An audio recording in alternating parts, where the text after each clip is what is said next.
Hi everybody, in this video we are going to discuss about the living world, the first chapter. The living world, the first chapter, and as we already started this chapter, we are going to continue with the same chapter. So here in the previous class or in the previous video we studied about the general characteristics. Okay, we just mentioned and studied about one characteristic that is the growth. Okay, general characteristics. Okay, the first characteristic that we studied is growth. Okay, we already discussed about the growth, and now we are going to discuss about the second characteristic of the living organisms. Okay, living organisms. The second characteristic that we are going to discuss now is called as reproduction. Okay, reproduction. So here, reproduction. What do you mean by the word reproduction? Now here, when you look at the word reproduction, we can say in simple that giving birth to young ones. Okay, giving birth to young ones of their own type. Okay, of their own type is called as what? The reproduction. Okay, as same as more or less. Okay, more or less the young ones that are produced by the parents are same. So that's why we call it as what? The word reproduction. Okay, giving birth to young ones of their own type is called as reproduction. Now this reproduction is of two types. Okay, reproduction is of two types. Now if you look at this word, as we said, reproduction. Now here reproduction can be classified into two types. First one is sexual reproduction. Okay, sexual reproduction. And the second one is asexual reproduction. Okay, second one is asexual reproduction. Now here, when you look into these two, okay, sexual and asexual reproduction. Now we also should understand what do you mean by sexual reproduction. Now in order to understand sexual reproduction, okay, so let me put it here. Okay, sexual reproduction. What do you mean by the word sexual reproduction? As you all already learned, okay, that sexual reproduction involves how many parents? Two parents. Okay, it involves how many parents? Two parents. Okay, and one more point that we have to keep in mind is that always in sexual reproduction, okay, always in sexual reproduction we insist saying that it involves two parents. But please remember and make note of that. In sexual reproduction doesn't mean or no need two parents. There may be only one parent which is involved even in sexual reproduction also. But more or less we always insist that in sexual reproduction how many parents are required means two parents. But please remember that in sexual reproduction even one parent will be involved. Okay, only one parent will be involved. Please remember that. Now, but for in the class we are using the two parents. So when you say that two parents are involved, two parents, okay, it can be of what now? The male parent, okay, male parent and the female parent. Okay, male and female parent. Male parent produces male gametes. Okay, male gametes, and the female parent produces female gametes. Okay, female gametes. Okay, male parent and female parent. Okay, they are producing their respective gametes. It is these gametes, okay, male gamete, okay, male gamete fuses with the female gamete to form as what? As we all know, you studied this, okay, in 10th standard, that is zygote. Okay, zygote, and it is this zygote which develops now, okay, which develops into what? A new individual. Okay, into a new individual. Please remember that. And this individual will be more or less same as that of their parents. Okay, more or less same as that of their parents. We have to remember that. Okay, that is what is important when we talk about the sexual reproduction. And sexual reproduction is shown in most of the multicellular organisms. Okay, in most of the or in all the multicellular organisms, what is shown? Sexual reproduction is shown. Please remember this.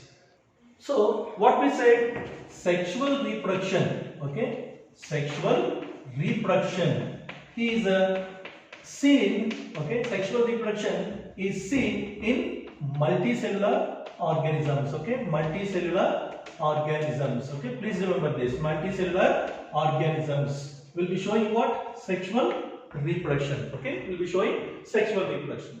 But at the same time, we also should remember that asexual reproduction, okay, is also shown by the multicellular organisms, okay, asexual reproduction is also shown by the multicellular organisms, like what? The fungi, okay, like fungi, okay, fungi will be showing asexual reproduction. Fungi is a multicellular filamentous, okay, and this fungi, okay, is reproducing the young ones by what means? It may be by the spores, okay, it is by the spores. And when you look at the lower organisms, okay, when you look at the much more lower organisms, like if you are looking at the hydra, okay, if you are looking at the hydra, okay, and this is multicellular, remember this is what? Multicellular, and there is another unicellular, okay, there is another organism which is unicellular, that is yeast, okay, that is yeast. When you look at the hydra and the yeast, they reproduce by a process or by a method called as what? Budding, okay, by a method called as budding. So here we have come across those organisms which are showing sexual reproduction and asexual reproduction. Sexual reproduction is shown by the multicellular organisms, we said, but at the same time asexual reproduction is also shown by multicellular organisms, lower organisms like fungi, which produces by spores, okay, lower organisms like what? Hydra, okay, and another unicellular organism, that is yeast, by a process called as budding. And there is also another one called as the planaria, okay, called as the planaria. So if you are looking at this planaria, okay, planaria, it is commonly known as the flatworms, okay, it is commonly known as the flatworms, okay, flatworms. And these flatworms, okay, these flatworms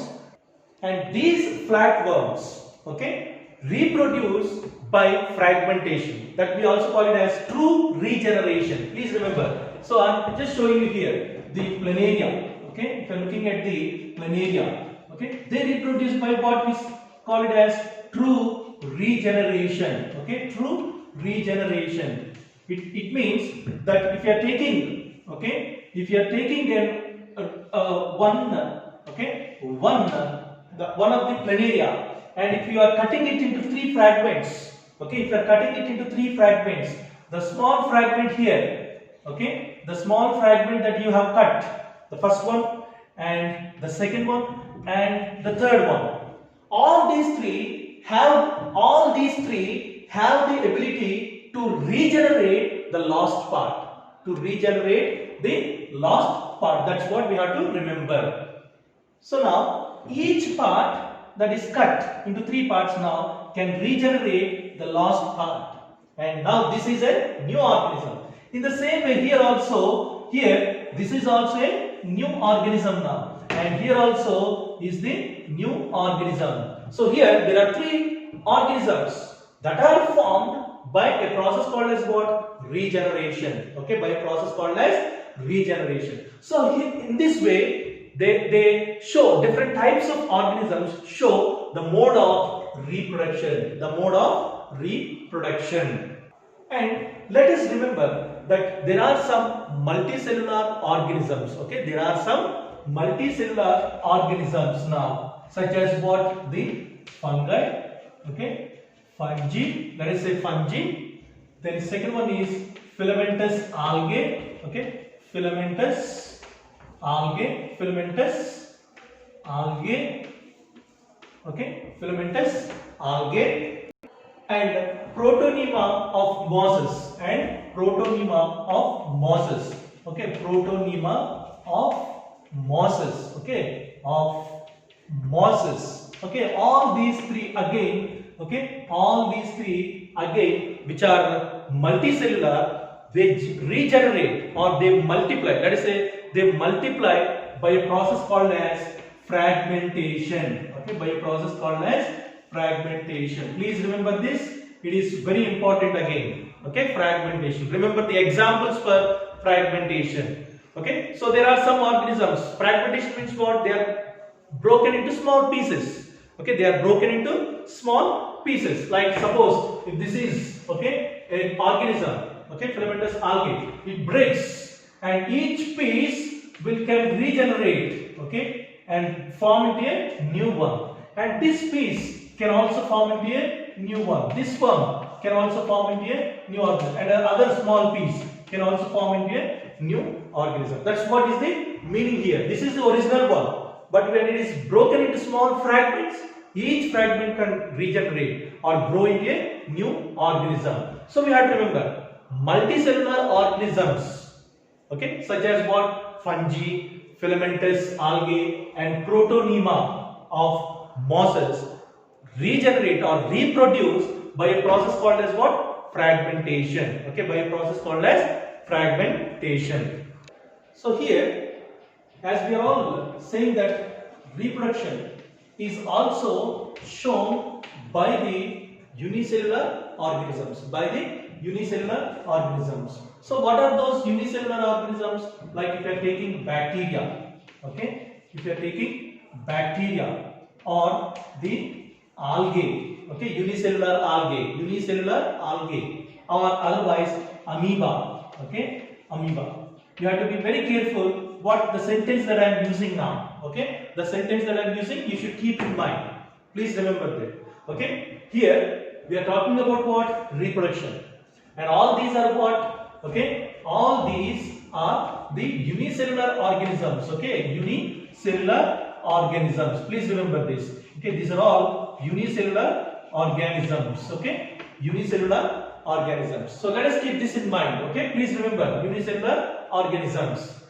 So here we have to remember that reproduction is synonymous. Okay, is synonymous with growth. Okay, reproduction is synonymous with growth. Okay, with growth. What do you mean by this? Okay, what do you mean by this sentence? Reproduction is synonymous with growth. What do you mean by that? The meaning of that is that it is increase in number of cells. Okay, increase in number of cells we say. Okay, increase in number of cells. Okay, increase in number of cells. We have to keep it in mind.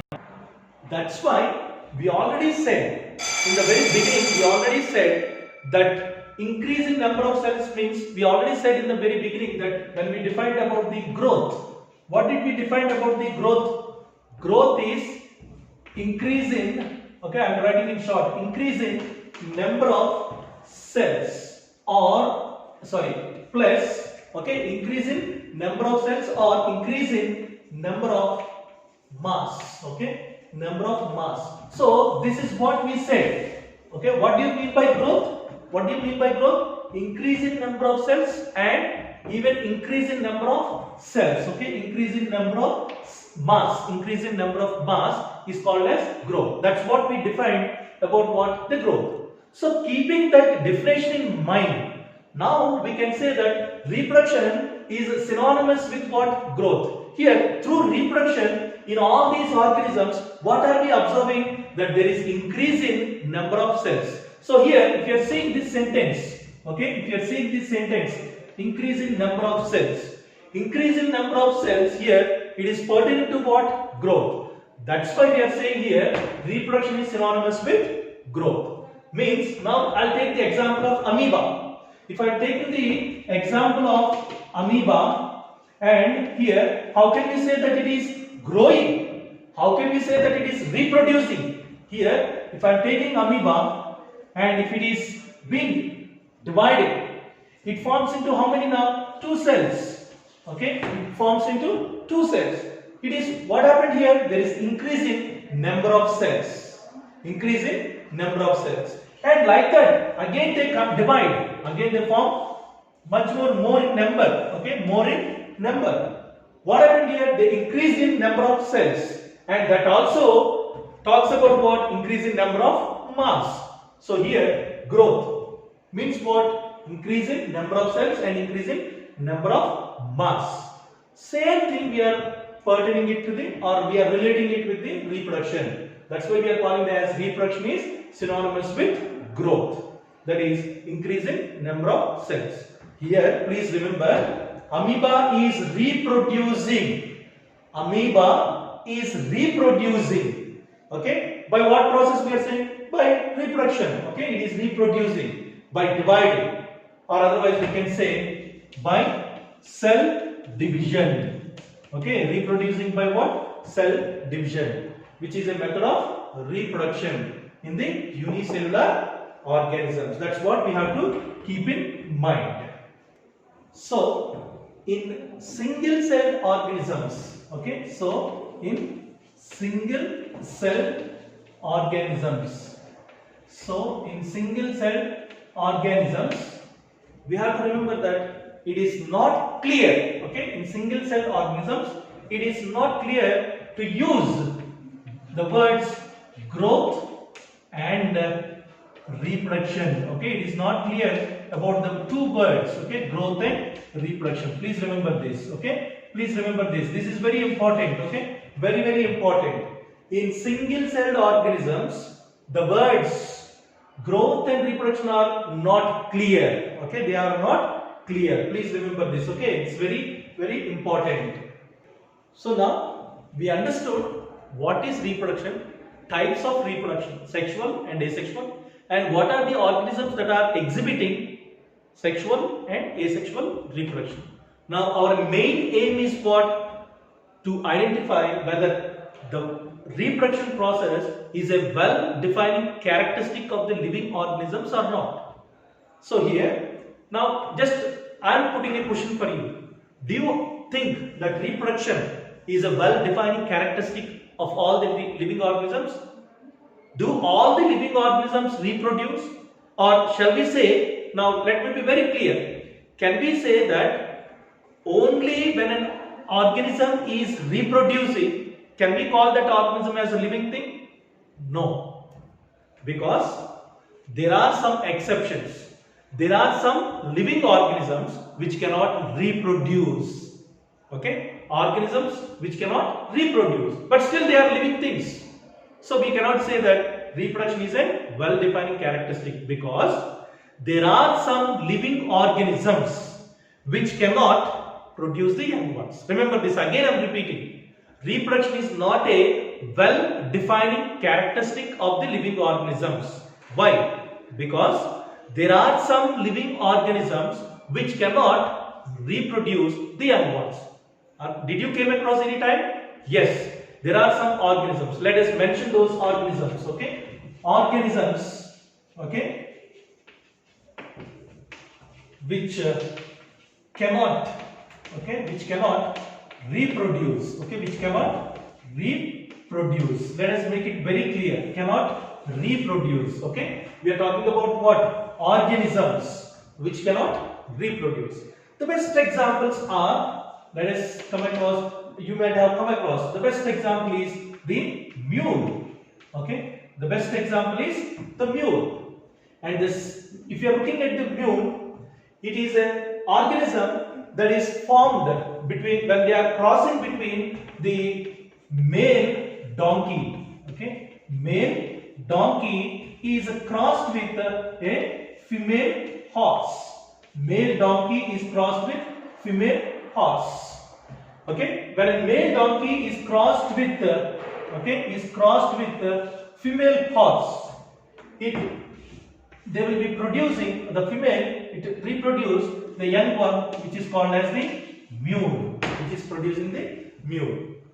Then this mule is a living organism, but it do not have the ability to reproduce the young ones. It is not having that characteristic. When it grows big, it will not produce the young ones. That's what we have to remember. Why? It's because if you are looking at the male donkey, it has 62 chromosomes. Okay, 62 chromosomes. Here, the female horse has 64 chromosomes, but whereas the mule is having only 63 chromosomes.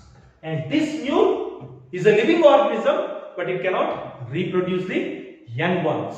So here, what we should remember now, there are living organisms which are not able to produce the young ones. That's why reproduction is not a well-defining characteristic of the living organisms. And at the same time, there are also other organisms, let us mention quickly, called as sterile bees. Okay, sterile bees. Okay, honey bees. Sterile bees. The word itself tells that they are sterile. They don't reproduce the young ones. So they are called as sterile bees. And the next one is the other one that we should keep in mind. Okay, there is another one that we will be keeping in mind. The third one is a very common one. They are nothing but the infertile couples. Infertile couples means what? The humans, those who are married, they are married, wife and husband, but they cannot produce the babies. They cannot produce the babies. Young children they cannot produce. But can we say that they are not living things? No, they are living organisms.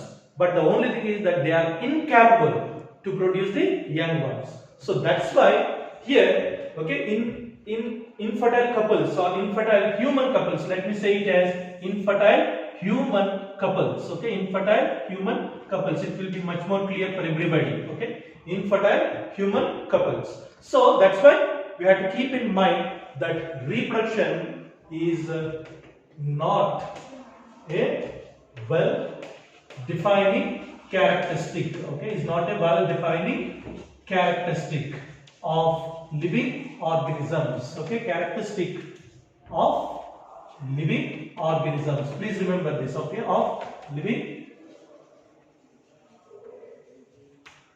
organisms. Am I clear? Please remember that. So let us remember the last point, which is very important. Very important point that we have to keep in mind. That is, there is a non-living object like, okay, non-living, okay, object, okay, object which is capable, okay, which is capable of reproducing, okay, which is capable of reproducing or replicating. Okay, now you can guess, and some of you can answer this also. Non-living object which is okay, capable of reproducing or replicating. What could be this? The answer is very simple. The virus. Okay, virus. Please remember, it has the ability to replicate or reproduce. But when it is there outside the body, we call this as what? A non-living thing. It's just like the chalk or a crystal or just a particle. Okay, but it is non-living thing having the ability to reproduce. And this is another point which we have to keep in mind. Please remember this. So here the point that very important we have to keep in mind is that please remember that reproduction is not a well-defining characteristic of the living organisms. So what is the well-defining characteristic? We are going to study in the next video. Thank you so much.